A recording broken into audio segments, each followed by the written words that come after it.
Legal disclaimer. So and State of Awareness is not a firm of lawyers or solicitors. We are not regulated by the Law Society in South Africa or any law society. We have experience of legal matters and simply want to share some practical experience and tips. We are not in any way providing legal advice or creating any kind of legal relationship with you, the listener. The content of this podcast relates to South African law and legal principles. Other countries and jurisdictions have other rules. We recommend that appropriate legal advice should always be taken from a qualified attorney or lawyer before taking or refraining from taking any action. The information and opinions we provide do not address your individual requirements and are for informational purposes only. They do not constitute any form of legal advice and should not be relied on or treated as a substitute for specific advice relevant to particular circumstances, and is not intended to be relied upon by you in making or refraining from making any specific decisions. So, State of Awareness, Malusi Maruli and Clint Wilson shall accept no responsibility for any errors, omissions or misleading statements on this podcast, or for any loss which may arise from reliance on information contained in this podcast.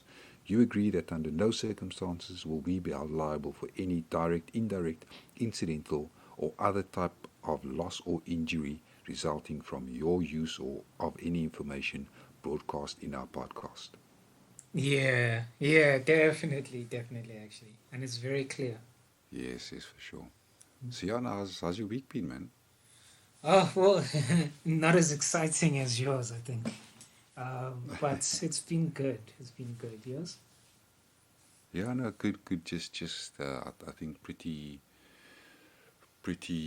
demanding on me, but it's been good. I just think I'm coming down with a bit of a cold, so I need to apologize for that as well. If on the call I sound a bit congested or something, but no problem. But yeah, no, I went for a nice run this morning, so I think that's also making me feel a bit flat. But you sort of feel energized after the run, but then you sort of crash a bit afterwards, because I nearly ran about 15 k's today. So wow! So you're really on this running tip now, eh?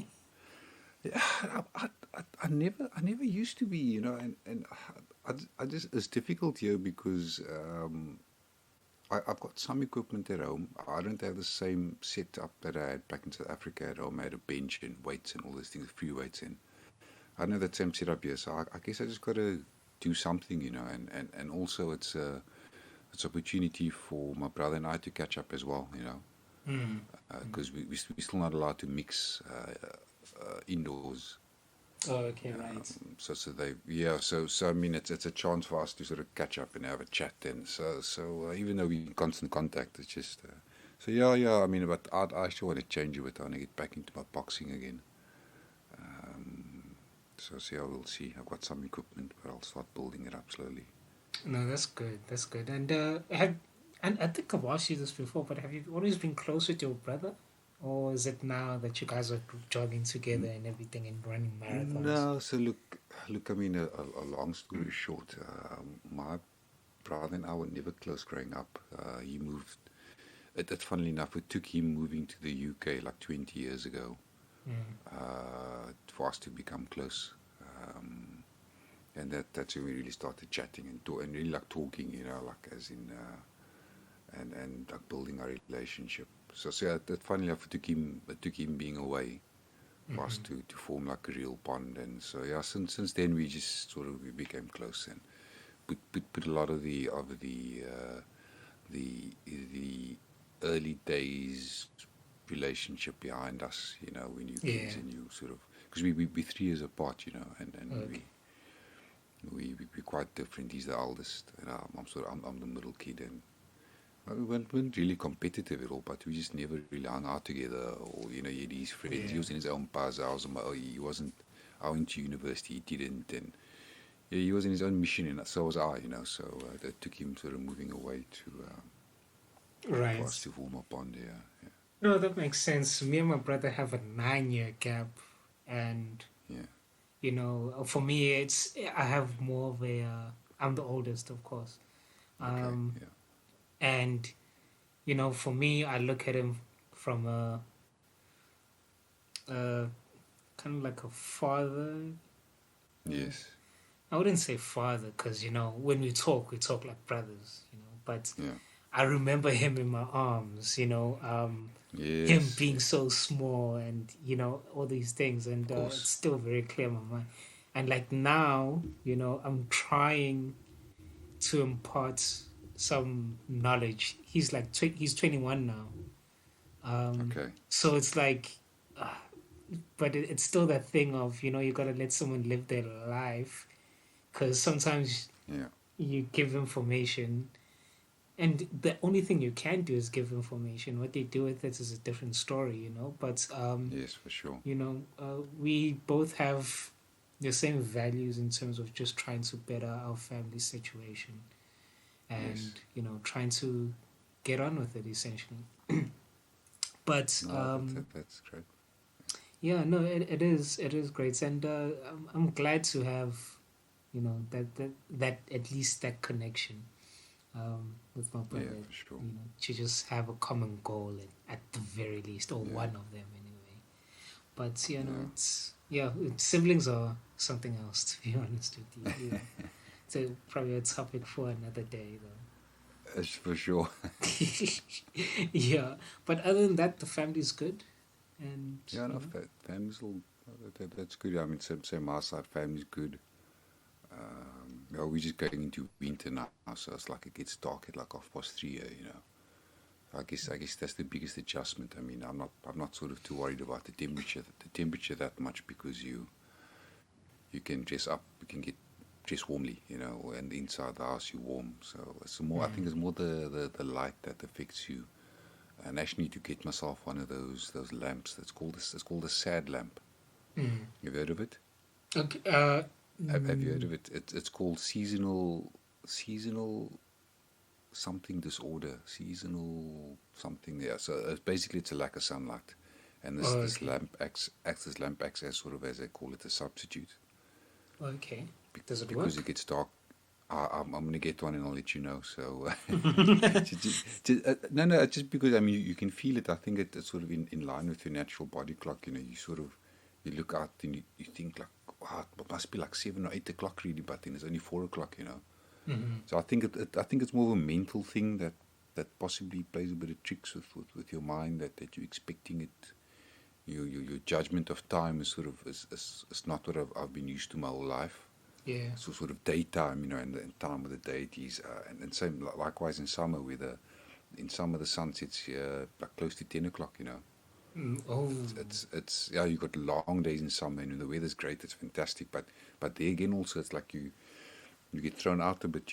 So but I mean it's one of those funny things. I actually enjoy it because here the seasons are so you know when you're in autumn, you know when you're in winter, and you know when you're in summer and spring, because it's literally it's like someone flips a switch between each season. Whereas I think South in Africa, it's Cape a different Town, story. South Africa, yeah, it's a bit more sort of, it's not as sort of pronounced, whereas over here I think it's pretty pronounced. And it's lovely. I mean, when it's spring here, it's beautiful and everything grows. It grows like crazy, and it's flowers and likewise in autumn, when literally you see all these trees and the leaves go orange and they start falling and like actually winter, we didn't get snow that much in London. I mean, last year we only saw a bit of snow, like the snow was falling, but it was sort of melting before it reached the ground, so you could sort of see the flakes, but it wasn't sort of that cold or cold enough for it to actually land on the ground. Okay. But yeah, no, it's one of those things. It's different, and I got to get used to it. So I'm sure my kids will adapt easier than I would. So Okay. Well, it sounds like you're never coming back, to be honest with you. So, you know. look, look. I mean, we've got a. It's going to sound a bit sort of stereotypical, but we have a 5-year plan because our visa's for 5 years, Mm, and we'd basically assess it after 5 years. okay. And if we made the decision to apply for indefinite leave to remain, so that will be our first thing, is to get the kids British passports, Okay. Right. and then from there we open.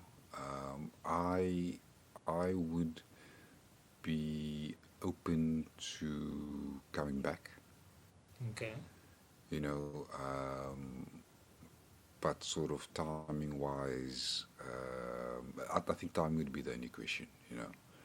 Okay. And also sort of stage of my career, um, you know, I'm also sort of, because I'd like to think I got a lot to offer, you know. So for me, I'm 44 years old. Let's assume I hit 50, Yeah. or when I hit 50, I've got a British passport. My kids are sorted, and now sort of you start asking yourself, okay, that you start thinking about coming home, or even push it out a bit extra, give the kids time to finish university or something over here, maybe Yeah. 55. You know,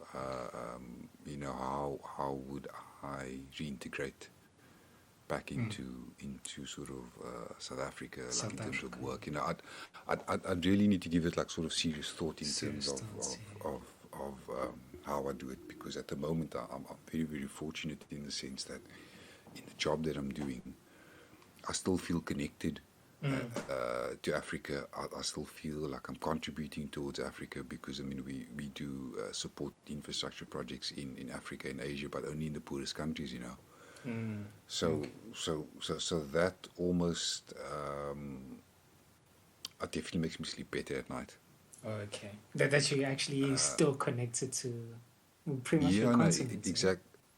exactly. I don't feel like I've sort of like I'm one of those people who for want of a better word, run away and Mm. want nothing to do with where I've come from or my roots or whatever. In fact, it's quite the opposite for me. You know, I acknowledge I moved here for various reasons, lifestyle, career, my Mm. kids, and but at the same time, it's super important for me to be able to still contribute from where I'm at. You know, so I'm trying to say, well, you know, I don't have to be necessarily have to be in Africa to still be part of some success stories in Africa or contributing or helping. You know, Yeah. and I think that, like I said, that's what makes it worth it for me to be here. Also, you know, I think I would have been unhappy if I was doing a job that in no way I couldn't sort of fulfill that need Mm. to help and sort of still make a difference at home or in Africa. I wouldn't be happy. So No. I think that this is sort of the job. I mean, it's really it's like one of, yeah, it's a great job, you know, and it makes me feel good about what I'm Yeah. doing, and Yeah. I don't feel guilty, you know. Yeah, yeah, no, I hear you. I hear you. You know, we should probably, or actually, I want to talk to you more about that part of kind of like, you know, what is it? Providing, you know, the projects that you guys Yes. essentially um, fund or, you know, support, you know, Yes. and like, I think that would be great information to have to know, like, because you see it with like Akon, with Light Up Africa, I think it's called. Yeah. You Yeah. know, I have you know, like which well for me, I can only speak for me really. I guess is that you know I would love to go into you know other African countries and actually make a difference there as Yeah. well. Yeah. So we'll definitely talk about that. You Yeah. know, Yeah. No, no, hopefully. for sure. And Mm-hmm. no, no, I was about to say it's just for sure, because as South Africans, we tend to isolate ourselves from the rest of Africa, you know, and me just saying rest of Africa alone is sort of Mm-hmm. it's indicative of sort of a lot of people sort of think South African South Africa as sort of not really Africa, but I think there's been a big disconnect between South Africa and sort of north of the border. You know, there Yeah. seems to be, I don't know if it's arrogance, I don't know if it's just sort of historically we haven't had, because of our history, our past, we haven't sort of, there hasn't been obviously in Namibia and Lesotho, Swaziland excluded.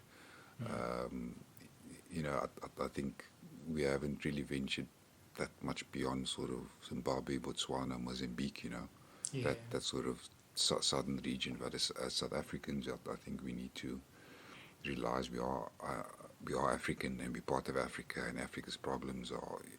Our You know, problems. it's exactly, you know, Yeah. it's one continent, you know, and It's a And I huge think one at that. that's a massive, yeah. And I think a lot of it's lost in South Africa because we all South Africans, because we're quite insular in South Africa. You know, we're one of the biggest economies. Uh, you know, lots of resources. You know, pretty stable-ish economy, or you know, all these factors. And I think we do tend to live in a bubble. South Africans tend to live in a bubble. Whereas I think in other parts of Africa, there's much more of a richness of interaction between African countries. Like, I mean, you can speak to Kenyans, Ugandans, and Tanzanians, and they've got so much in common, you know. And there's yes, there's history, but there's they all speak Swahili, for example, you know. And I guess it's like that with South Africa, Zimbabwe, Mozambique, less because of the language, but then, you know, Namibia, but yeah, another interesting topic. We must definitely. Yeah. No, I hear you. And, you know, I wanted to learn French because I wanted Yeah, to, at some point, I yeah, wanted to travel the continent. yeah, And from my research, it seemed like French was the most common language that you can learn. That is kind of, it's spoken in so many African countries. yeah, And yeah, yeah, that was the main reason why I wanted to learn French. But you know, it's difficult to learn it yeah, alone. You know, you think you have all these apps and so on and so yeah. forth that you you never really. It's so difficult when you don't have someone there learning with you or someone there Agreed, tutoring you and all these things. agreed. So no, So, I yeah, so no, that's good. it's I'm learning French. really So yep. So we can one day let's set a goal for ourselves. We'll have a podcast in French. you know It may that'll be it, so great. it may sound a bit like 3 or 4 year old speaking French, What are you using but to learn? so I'm using Duolingo, but also at my time at AIM, I did a full year of French. We had a French teacher, Oh, Maud, come in and give us lessons twice a week. We did exercises, mm, and I must say the hardest part of learning French for me is listening to French. mm, Um, and it's not hard because I don't understand what the person's saying, but it's the speed at which they speak French okay, that yeah, that makes it that makes, you know, because sort of learning the grammar rules, practicing reading yeah, it, doing the written stuff, that is sort of very very achievable. I think the biggest challenge is developing that not French ear, if I could put it that way, but just developing that ear for the language where someone speaks it to you and you immediately understand what they're saying, or 90% of what they're saying. And okay, so that's the toughest part. And I try to work hard. I try and listen to French music sometimes, but I think that in itself has its own sort of pitfalls because a lot of it's colloquial. mm, But yeah, just to sort of develop my ear for the okay, language. That's why I listen to French. I've tried watching a couple of French movies, but I end up reading the English subtitles anyway. So yeah, it's yeah, which can be useful because you're translating as you're listening and you're reading. yeah. But yeah, I got to get a list of some good French movies. Yeah, Oh, okay, that's cool. You know, our foreign movies are definitely my thing as well. Like yeah, we talked about the Korean director, yes, who actually, yeah, it's like, yeah, no, I'll definitely be looking forward to them.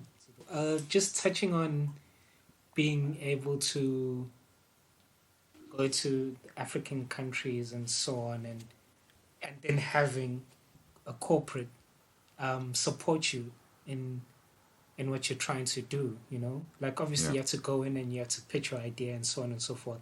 yeah, Like to use my example, like today I had to have a session where, or rather, me, my friend, and his wife kind of started this little project. So I would say like a mini business anyway, where she's very talented with beads, right? She can make bracelets, necklaces, you know, she can bedazzle your whatever, you know, yes, so on and so forth. But now we're in a situation where, so we're talking today and we're like, you know, it's been so quiet for a few months now. And and she's been going around trying to find essentially customers, and Yeah. no one, because of all the excuses COVID, and it's not really an excuse, it's a reason, but that's what's coming up all the time. So we now had to figure out, okay, how do we pivot, and kind of pivot and really kind of try and get a jump start into like these COVID times, because I don't think it'll be over Yeah. anytime soon.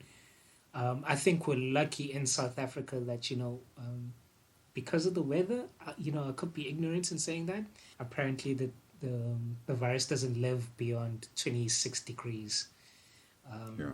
or something along those lines. Please do your own research if you're listening to this. But like from what I've skimmed through, essentially that's the case. And but anyway, so now we thought about an idea that we could pivot, but now we have to approach a corporate for it to. Yeah. We have to approach a corporate in order to kind of see if they'll catch, and then uh, and essentially pretty much the way we had to go about it, we can't necessarily send emails and so on and so forth, but rather I'm thinking that we have to go there physically, ask for the Yeah. manager for the specific departments. And one of the things that came up actually in light of this episode was that, okay, we actually need to go there with an NDA, but Correct, that's, bro. hey, Great segue. you have to have an NDA because I was talking to her and telling her, I was like, I almost I went on it on my own without one. But on our previous episode, we talked about, the ideas we've had where you see them now come to fruition by Yes. um, by someone else. So now going into a corporate and presenting an idea that we think that will add value to them, because they don't it's a situation where they won't necessarily have to change anything because it's running Yes. as it should, but I think it will add value in terms of customer satisfaction and this and that. um, how how should I approach that? Yeah, that's I think I guess the best way to answer that is that you definitely need to speak to the right person. That that is ultimately what it comes down to. You if you speak to the wrong person, you may get someone being polite to you for 30 minutes while they listen to your pitch, but as soon as you walk out, they'll sort of disregard it. Mm. You know, where speaking to the correct person is it's so vital, and that's where sort of networks come into play. Even doing your research, checking them up on LinkedIn, googling them or whatever, find out who looking at the organogram or the structure, who's the person you need to speak. Is it the marketing person? Is it the operations person? Is it the FD? Just Mm. just making sure that you're in front of the correct audience is I think it's vital, and of course it's not always easy, because there are always gatekeepers, and there are always people who could, as I say, maybe just not make the time, or not be interested, no matter how good your idea is. And I think that's also part of the journey, part of the process, is that not every door is going to be an open door. Mm. You're going to knock, and sometimes they won't open the door, and sometimes you get in, but it's not well received. But that's it. You got to. Don't necessarily want to use the word hustle, but you got to do research. You got to know that you're in front of the right person. Yeah. The person that needs to hear your story. And I think that's also quite an important part of the journey, is when pitching is telling a story. Mm-hmm. Storytelling is vitally important, in any sort of, and there's loads of resources out there in terms of, people talk about elevator pitches. If you Yeah. had 30 seconds in an elevator, you bumped into Bill Gates. Bill Gates Elon. in the Yeah. elevator, and you got 30 seconds to pitch your idea to him. What are you going to say to him? And so like I said, there's loads of those, and I think as an entrepreneur, or I think you need to have these stories, and the reason I say story because it's probably easy to remember as well. But you need to have these stories in your mind, because that's also what captures people. Is if you can tell them a story, it sort of makes it interesting, but yeah, that's how you get someone's attention. And you need to know have your elevator pitch, and then you need to have obviously a larger presentation, etc., etc. All the different layers of sort of your story you need to have ready. Because Okay. sometimes it's a chance encounter. Yeah. So, we like I say, and that's where these networking events are great.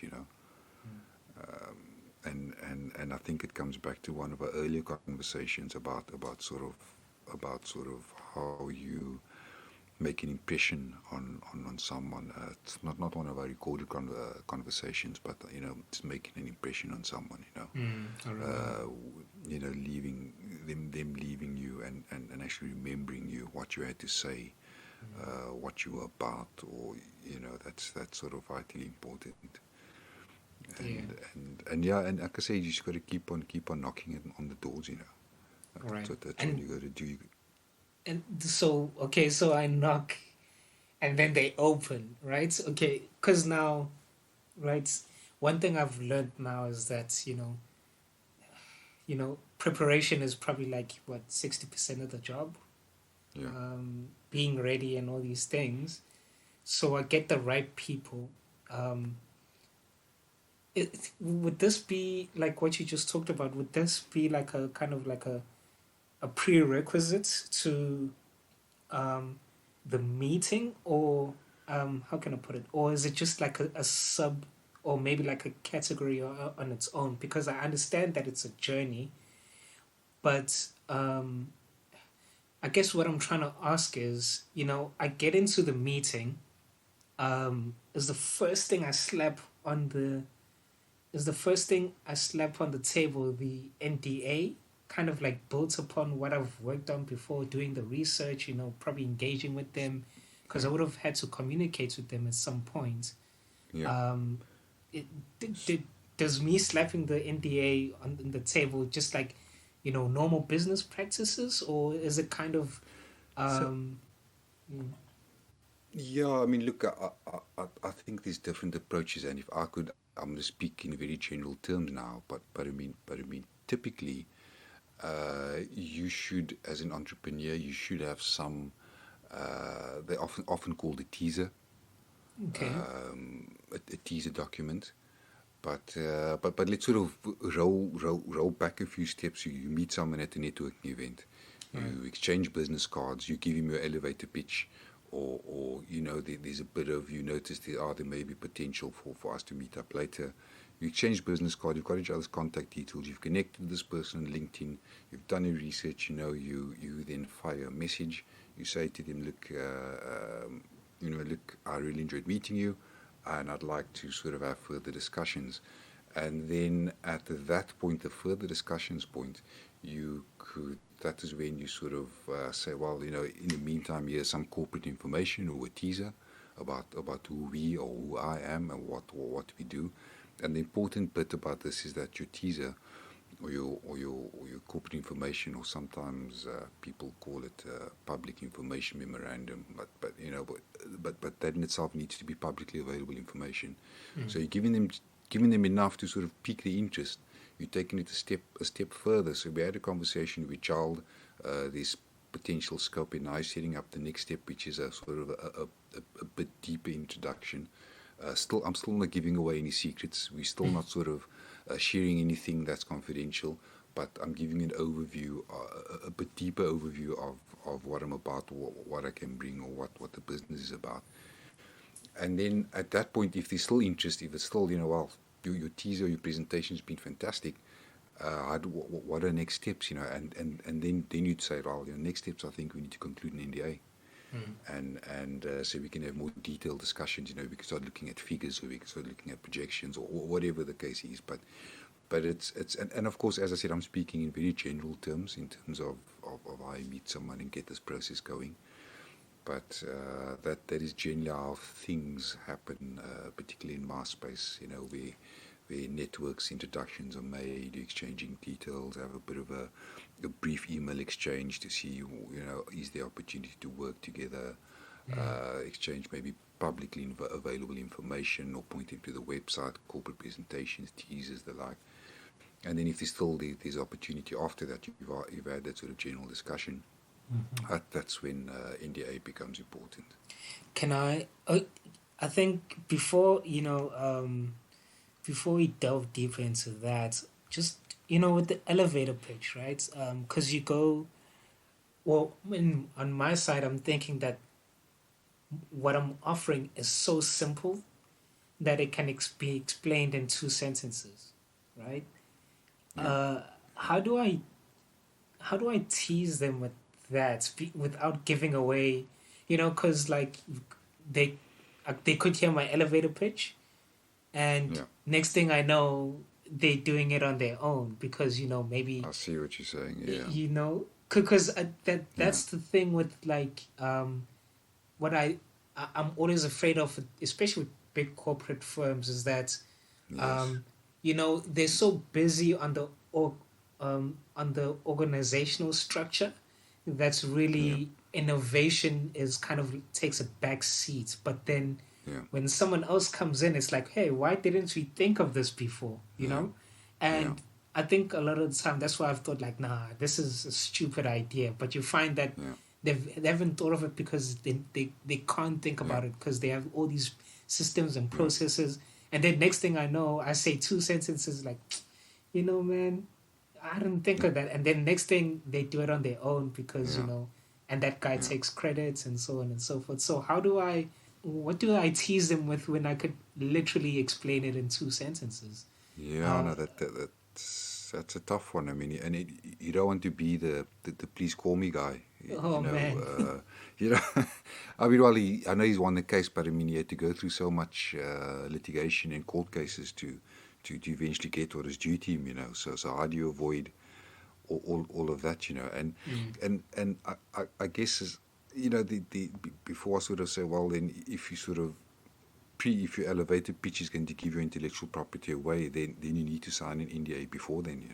And I know what you're saying. It may seem a bit rude or abrupt where you just met someone and you're saying, oh well, here's an NDA.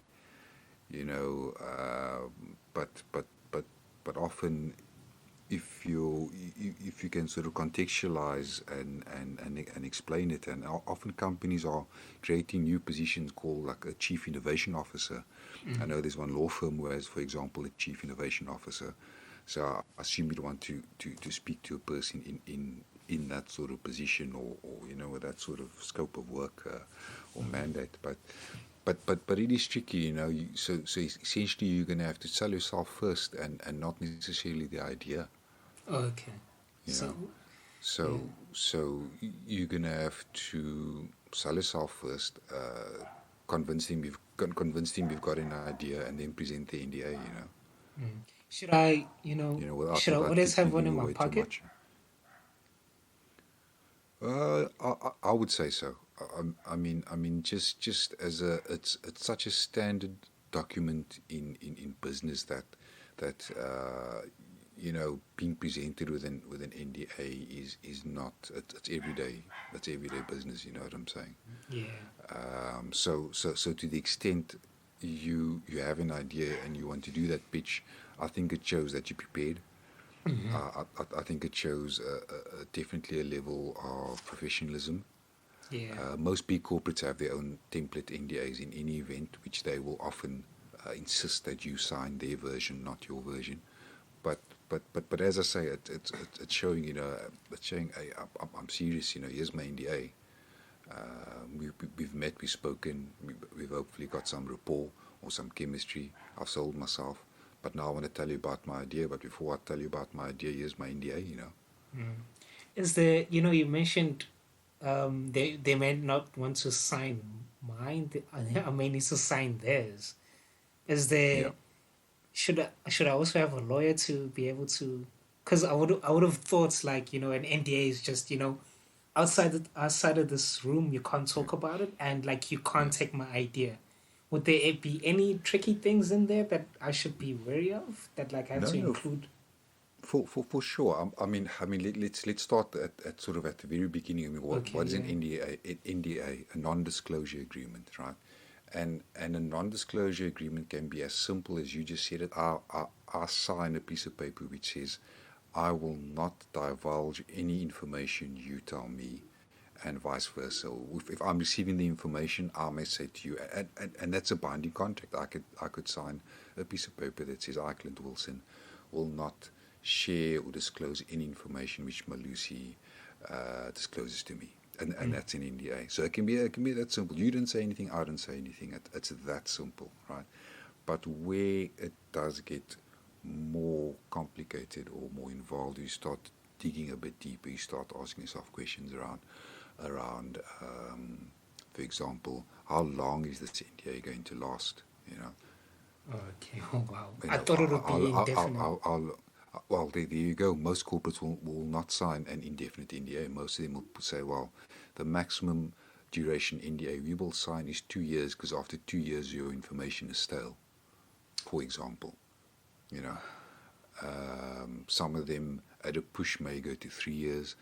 I'm just saying, sort of as a very, very broad generalization, they tend to be between 1 and 3 years in Okay. duration. Um, And it's industry specific as well. I have seen longer ones, but as I say, as a sort of very broad generalization. And I'll read the disclaimer later as well at the end, okay. just so anyone listening can sort of and understand, where we're coming from. But yeah, so therefore, for example, differences in NDAs. So I've seen NDAs that are 6 months, 1 month, 5 years, indefinite. But most corporate aren't going to bind themselves to they call it an evergreen contract. An Mm. agreement that goes in indefinitely. So they, for example, they're going to limit you to the duration. You're going to look at them. The question may arise, but what constitutes confidential information, right? That also Okay. becomes important because how you define it in the NDA determines what falls within confidential information, what falls outside of that. Oh boy. So some people may say, for example, only information you give me in writing is confidential information. And you may tell yourself, no, but what about our conversations? So for example, you'd want to include our conversations as well. Yeah. So Definitely. those type of things. What falls within that bucket of confidential information? Is it plans, ideas, know-how, presentations, graphs, drawings? You've got to go. I think if you're the one disclosing, you've got to go as wide as possible. You've got to cast that net, make that bucket as big as possible. So whatever information you share with the counterparty or counterparties falls in that bucket. So you've got maximum protection. Naturally, from if you're giving me information, I'm going to want to limit the scope of that. I'm going to say, well, it can't be everything we talk about. You can tell me the grass is green. That's not confidential. So then I'm going to start with sort of carving away at the definition of what's confidential information or not. Yeah.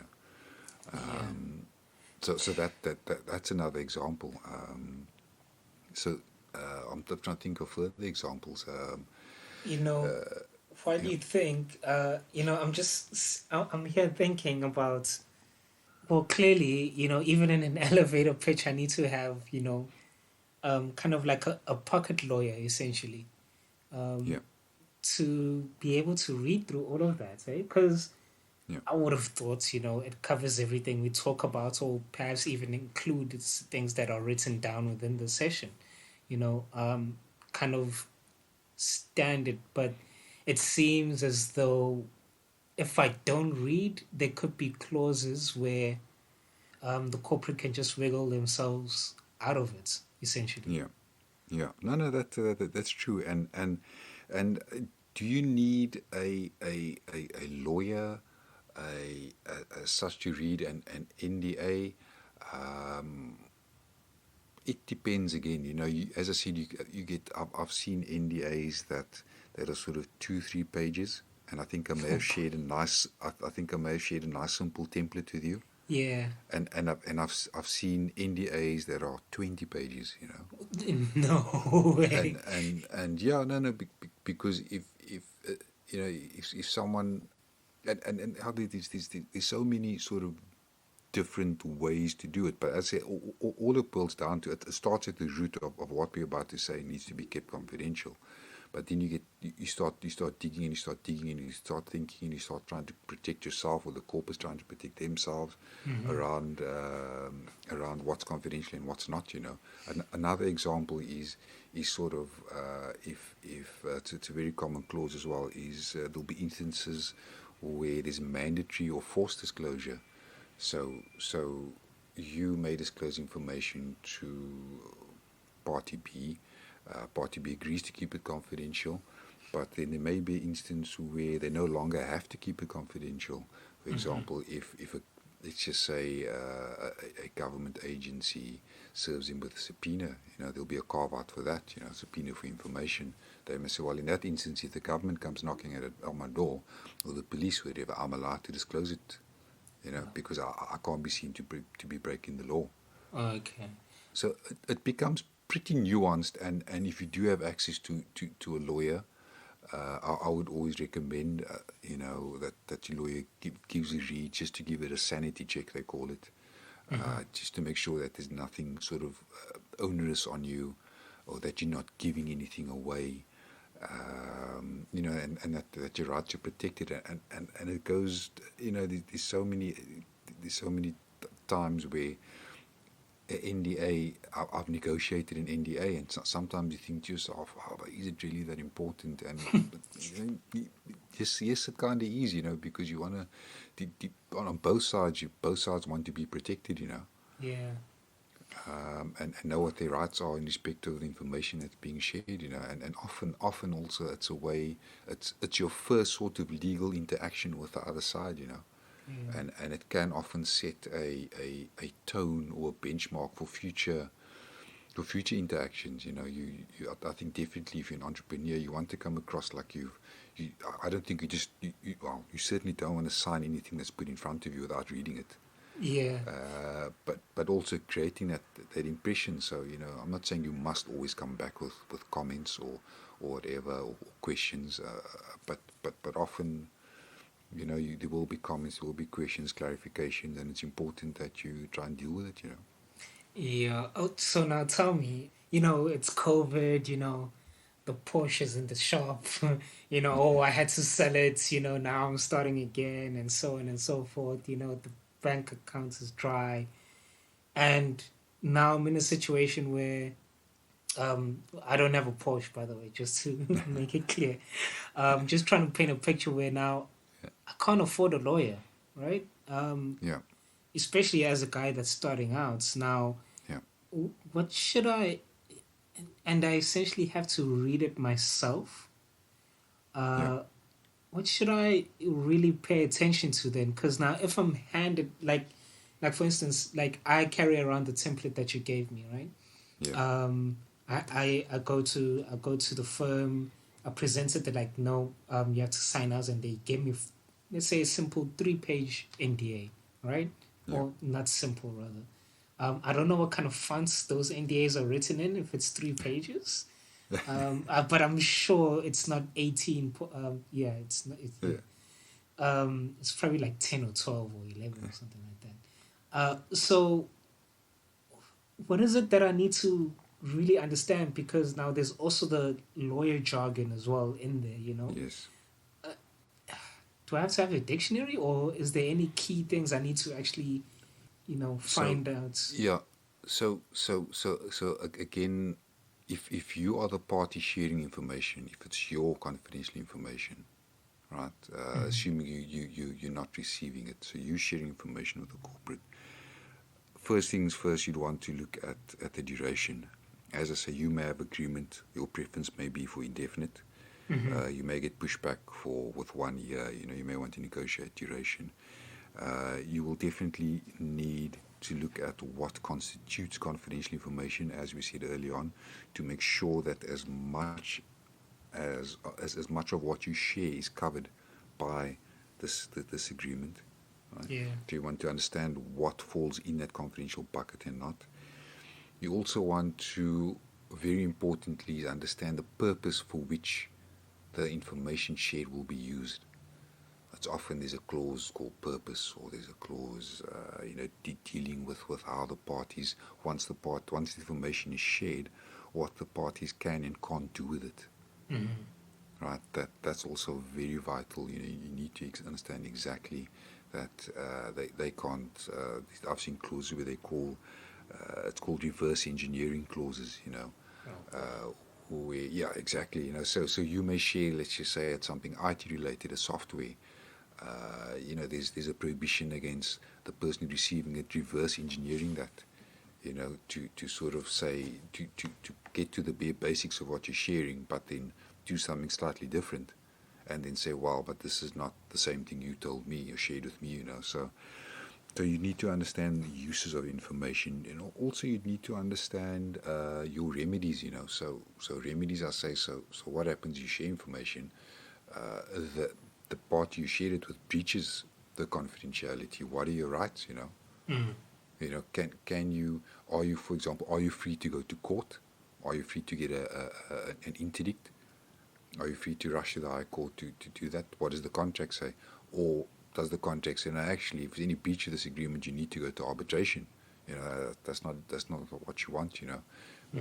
What you do want is if you're sharing information, you want to know you can approach the court for very quick and speedy relief. Yeah. You want the court to step in and get involved as soon as possible. So you don't want that excluded. You also want to make sure that you're entitled to claim damages. Damages in the widest sense possible of damages in itself is as a legal concept is complicated, and you get different types of damages: direct, indirect, loss of reputation, pure economic loss, etc. It's like a legal course on its own, understanding how damages work. So as the person disclosing information, what you'd want to do is make sure that the agreement doesn't exclude you from claiming certain types of damages if the information is shared, because it's one of these things, it's once the information's gone public, it's gone public, there's nothing you can do about it, Yeah. So what do you do? The only way you can do it is say, well, you know what, is prove that you suffered some sort of loss and claim for damages, Man. But particularly if you have an idea which you're keeping secret, and that just becomes public knowledge. It's out in the open now. Anyone can use it. So how do you compensate yourself for that? That's oof, boy. Yeah, it's a lot. It's a lot. We definitely need to talk more about going to courts. Well, maybe in another session. Yeah. But it seems like a whole process, because forgive me if it is an insult, but you watch Suits, and most of my current knowledge about lawyers is based on Suits. Suits. Which is I'm thinking at some point, especially a corporate with so much money, right? They may not want to go to court. Maybe they want to settle, especially if I am in a position where I can prove damages, if that's the right way to phrase that. But I also want to know going in, okay, I have the upper hand. I have more chances of winning the case. Not that it's certain that I'll win the case, but I have more chances of winning it, and understanding of having the upper hand, because I was told essentially that as an aspiring entrepreneur, I'm going into a world of sharks, and I'm more of a dolphin, where I care about people. I'm a people pleaser. I like to do good and so on and so forth. So it's also understanding that managing relationships, I guess, is what I'm trying to get at, is that not from a point of, being a shark and attacking, but rather saying, hey, man, and being kind of transparent and this is going to happen, or this is what I'm putting in place, so that if ever anything happens, I'm already more or less protected. And Yeah. if you go against me, then that is it's your choice, but you know Yeah. that I am protected, and Yeah. it's going to be a long fight Yeah. kind of Yeah. situation. Yeah. Uh, but it seems like just an NDA alone is going to be something No. that's insane. Because I never thought No. of the fact of just negotiating terms of an NDA. No, look, for sure, a lot of people, and I must say, as a internal counsel, I'm sure external lawyers as well in practice, it's one of the simplest sort of documents out there, and sometimes people don't pay attention to it, or they sort of feel, it's a bit of a pain in the neck to review this NDA, but it is important, for the reasons we just discussed now, Yeah. and it almost it's just, as I say, it's often it's one of the first legal documents which kickstarts a relationship, so if you go in there and you make sure that you've covered yourself, I think it only shows that, as I say, number one, you've got your own NDA, you're professional, or if you're using theirs and you're negotiating it, that you're not to be taken lightly, but you're someone who actually reads the document, or you're someone that's going to get advice, that's going to spend a bit of money, or if you don't have money, is maybe going to get advice from someone who's qualified to give you advice on that document, and it shows intent. You know what I'm saying? That you're not just, as I said earlier on, you're not just going to sign any piece of paper they put in front of you. Yeah. You know, I hear you. You know, and yeah, yeah, sorry, go go on. ahead. No, go ahead. No, I was also going to say, and often the cases we'll probably pick it up in a later topic, but when we speak about litigation, and often it's not the party who was right in inverted commas who wins. Often with litigation, it's the party with the deepest pockets who wins. Oh man. I don't mean to sound cynical, but the truth is litigation is expensive. Mm. Yeah, and going to the High Court, for example, you need a firm of attorneys or an attorney, as well as an advocate. And advocates charge anything from 6,000-7,000 rand a day upwards. Wow. And you pay for both of them to sit in court on your behalf, and advocates charge you a day fee, it's called, whereas they book their time for the day, and that's yours, and you got to pay them for their time. So the point is, without going into too much detail, is that litigation is very expensive, often dramatic, and it doesn't always necessarily mean that if you are legally correct, or even morally correct, that you are going to get the outcome you want, because there's cases I've been involved with in the past that are going on for 6-7 years. You know what I'm saying? And then you may get a victory. There's a right to appeal. It goes up to a higher court. These things get dragged out, man. And sort of the point of where I'm trying to get to is that you actually want to avoid litigation, and how you avoid litigation is by being as clear as possible in your contracts. As possible, I'd say. It's not always possible to avoid litigation, but you try and be as clear as possible. You try and make sure that you're fully covered, and you try and spell things out as much as you can in the contracts, and that's the importance of sort of having someone with some legal knowledge. It doesn't necessarily have to be a lawyer to review an NDA. It could be an accountant. It could be someone who's got experience, who's maybe done a business law course, who has practical experience of reviewing NDAs or working with NDAs or other sort of contracts. But first prize, if you got the money, get yourself a lawyer. Yeah. Oh boy. Yeah. Yeah. Yeah. It's going to be interesting, to say the least. Yeah. And Yeah. can you? I'm speaking about big firms because I'm trying to approach one in regards to this. But how important is it to have it for? We talked in the last episode, the last session, about the friends and family round, right? In terms of funding. Yes. So, Yes. how important is it for the friends and family. To sign an NDA. Yeah, because now I'd, I don't want to be in yeah, courts claiming damages. Because now, yeah. um, No, I for sure understand that, but at the same time, it shows your intent and again intent and your professionalism. Is that like we spoke about friends and family? You're essentially asking them to fund you to help you get this idea off the ground, right? mhm. And yes, they're friends and family, but you need to treat them like investors because that's what they are. They're your first investors, and you shouldn't sort of use the friends and family as a reason to not sign an NDA. Particularly, also, you need to protect yourself. I mean, if you've got an invention, an idea, and you haven't signed an NDA, even if it's with your cousin or one of your friends, and they then take that idea and go sell it as their own, you know, and you don't have an NDA, Mhm. you, you know, you're gonna be stuck, you know. Yeah. So I think not only will it protect you, but also it sends an important message to your friends and family that I'm taking this seriously. Mm. You're giving me your money. You're investing in my business or my idea or my invention, whatever the case is, a concept, and I'm showing you I'm serious and I'm professional. Here's an NDA. You know, read it.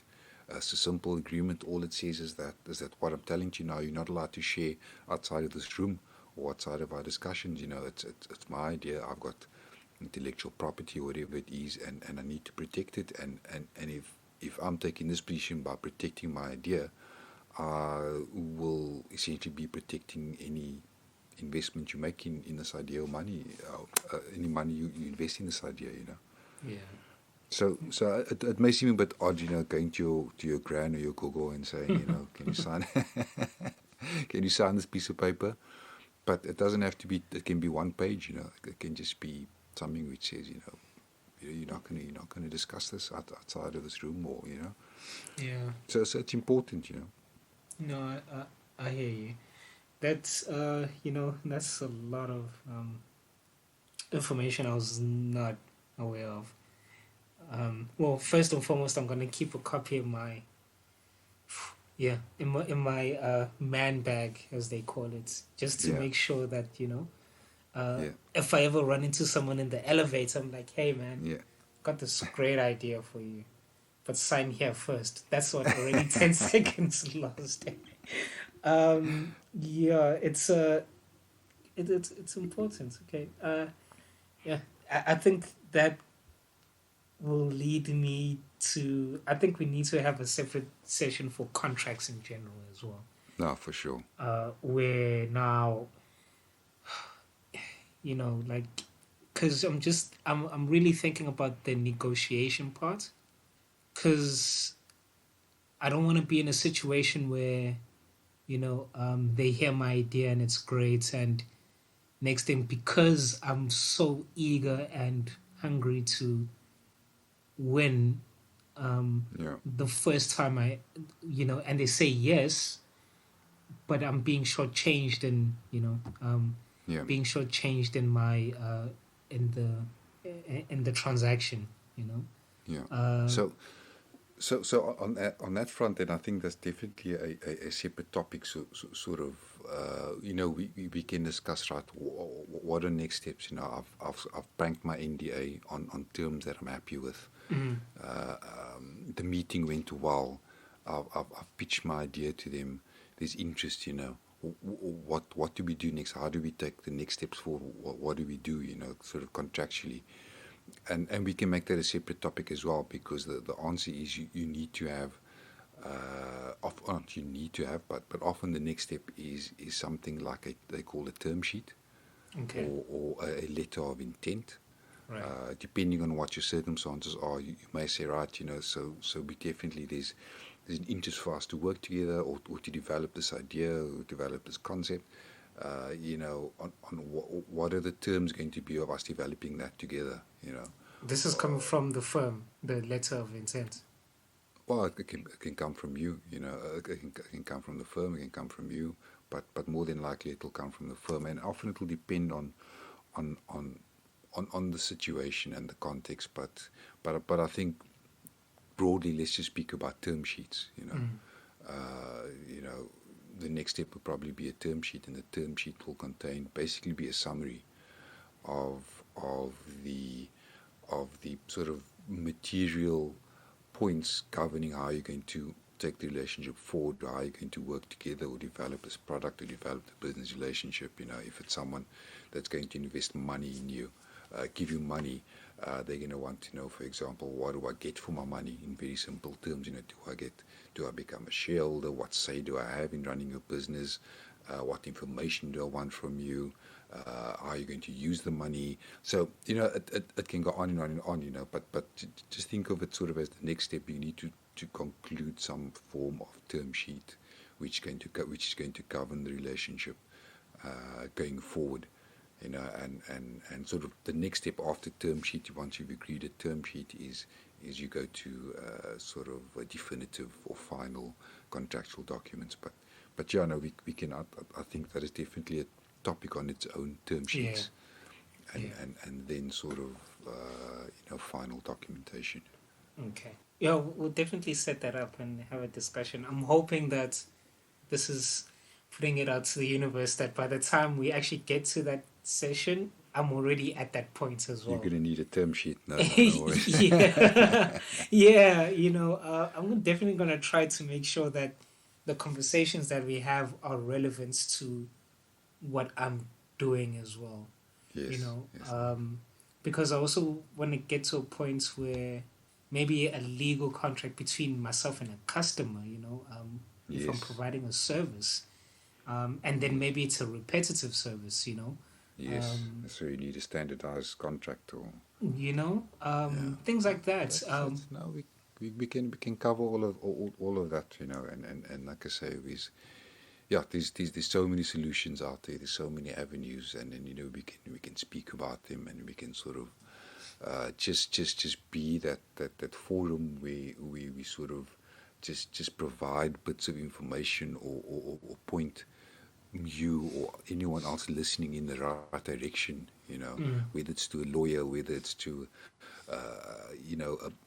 you get this business in a box sites, or whether it's me trying to impart some sort of information as well. We'll sort of try and cover them in as broad a way as we can, but still try and be informative and actually point people to information that they could use. Yeah. No, definitely. And I'm definitely going to share the NDA you shared with me. Okay. I'm going to share it and make sure, at least people have something to kind of, show professionalism and actually protect themselves against, the shocks of the world, But a shock does what a shock does, eh? That's it. Yeah. It's a story of the frog and the scorpion. You know that the crossing the river. Yes, there you go. Yeah, and like halfway through the scorpion stings. Like, oh man. The scorpion's going to be a scorpion, and likewise the shark's going to be a shark. So we need to not be frogs. We need to protect ourselves. So no, that's exactly it. Yeah. Is there anything else that the NDA? Are there any other functions that it serves besides just protecting your intellectual property? That's an interesting question, and I tell you why it's an interesting question is because often NDAs will try and include provisions around non-compete and poaching of staff, and depending what the information shared is about. Depending on the context, they may or may not be acceptable. I know I'm sounding a lot like a lawyer now, saying it depends, but it truly does depend. Ordinarily, so you'll find provisions in the NDA saying you will not poach my staff.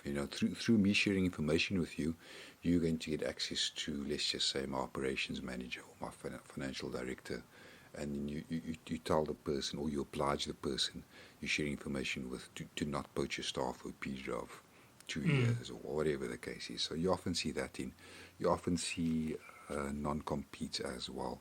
Basically saying that, you know what, if after you've seen this information, even if you don't use it, you need to undertake not to try and compete with me, you know, or sign up with a competitor, whatever the case is. You see those. And like I said, those are largely dependent on what type of information is being shared and the context within which it's being shared. Sometimes they're acceptable, sometimes they're not, you know. And another clause you'll often see, what's a standard clause, is applicable law. The law applying to the interpretation of the NDA. It's important to always choose South African law because you're in South Africa. Ideally, you don't want to agree to Jamaican law, as an example, because you don't know, you don't want a different country's law applying to the interpretation and application of your contract that you don't know or not familiar with. So yeah, and also jurisdiction of the courts. You know, you want to set out, does the court have jurisdiction to interpret any dispute arising out of this contract? I mentioned it earlier, or do you need to go to arbitration? So on the face of it, it seems like a pretty innocuous or sort of simple, straightforward. I didn't say anything, you didn't say anything, but I think the more you dive into it, and particularly the more you want to protect yourself, you know, the more attention you need to give to this agreement. Yeah.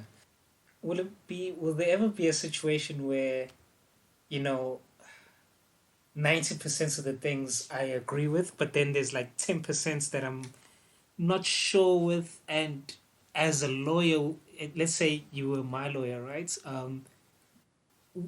What kind of things would I be able to bend on? You know, the things where like, okay, they can't steal my idea for 2 to 3 years or whatever the case is. Yeah. And then there's other things, but like maybe it's my ideal partner that I want to partner with, right? Yeah. And you know, because I understand the value that they have and they understand the value that I have, but now there's certain things in there that could jeopardize. But you know, I guess what I'm asking is, what shouldn't I be able to bend on, and what can I take a leap of faith on? Because Yeah. again, if it's a shark is gonna shark, then everything has to be airtight, Yeah. isn't it? Yeah. And the Yeah. world is not necessarily black and white like that. Yeah. I'm thinking. Yeah. No. I mean, typically, I would say the points you could not give away, but be more flexible on, for example, is perhaps duration of the NDA. You know, as I said, I've seen varying. You may ask for indefinite. Chances are you're not going to get indefinite. So you got to be flexible as to sort of, you know, the maximum you can push them for. You know, if they come back to you and they say, well, it's only for a year, but you really want to work with them, you know, you're going to have to make an assessment on yourself. You know, are you willing to take the risk of after the year the NDA expiring, and you know, you're not protected anymore. Other flexible areas, and I'm going to contradict myself a bit here, but also is the applicable law. You know, I've also signed NDAs or negotiated NDAs where we've chosen Namibian law, we've chosen Zimbabwean law, we've chosen English law, on the basis that it's contractually, the contract law is similar to South African law, and you take and obviously you speak to colleagues we are able to, but you know, you can be a bit more flexible in certain regards in that aspect, but what you don't want to be flexible on, I think, is the scope of your confidential information, and you don't want to be flexible on your rights to enforce under the NDA. So you want to be able to go to court and get an interdict if you know, you fear the information is going to be leaked, you know, to prevent the information from being leaked. You wouldn't want to indemnify anyone, you know. That's another topic on its own. as well. Indemnification. Should you, if they give you the NDA and you end up somehow indemnifying them, even though you're sharing the information, it's not a position you want to be in. Yeah. So I think essentially as the person who has the information that's sharing it, you want to make sure that the definition of the confidential information is accurate. You want to make sure the purpose for which it can be used is accurate. You want to be 100% clear there. You may also want to go into specifics about how that information is treated once it's received. For example, you may say to them, you can't make backups of my information. If I ask you to destroy the information, you must destroy it. You also want to look at possible early termination of the agreement. If you want to get out for some reason, you want to terminate, you agree to walk away. Yeah. You walk away.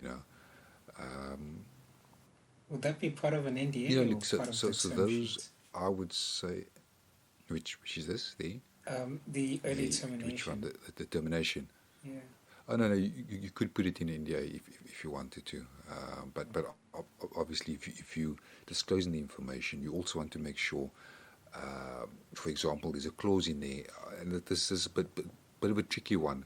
Not tricky, but a trick I've seen before, where people say this agreement, the NDA, will only survive, or the duration will be 1 year, but whatever information I disclose to you that's confidential will remain confidential indefinitely, or for as long as it's non-public, it remains confidential. So you terminate or the NDA itself can sort of terminate it as a life to run, but you reserving the residual confidentiality of the information. Preserving, not reserving. So Right. Yeah. so that's another way. I've seen that before, and it can be useful if you want to sort of agree to a shorter period, but you still want to try and maintain the confidentiality of information. Okay. All right. No. Yeah. Okay. It's a lot, eh? Yeah, it is actually. It is. But thank you actually. Thank you for opening my eyes. Now, just going forward, I think I'll be able to really scrutinize everything, because it seems like you I would have to scrutinize everything really. Yeah. And the only question, so sorry to interrupt you, the only question you got to ask yourself is, what risk is in it for me? If it's my information, what are the risks? Yeah. And how do I protect myself? Every clause you read, try and put your legal risk glasses on, saying, so how's that shark going to use this provision to, maybe not take advantage of me, but how do I Favor stop himself. myself? Exactly, so that's how you got to look at it, Yeah. Yeah. Okay. All right. Yeah. Not crazy world, I guess. Eh? It is. Okay. Clint, thank you for the session. It was very insightful, and I enjoyed it a lot. And No, you're welcome. it was fantastic. I can't wait for more, actually, to be honest with you. And I'll definitely check you next time. And thank you for listening. Away, Malusi, it's been my pleasure, and I look forward to our next session. Awesome. Fantastic.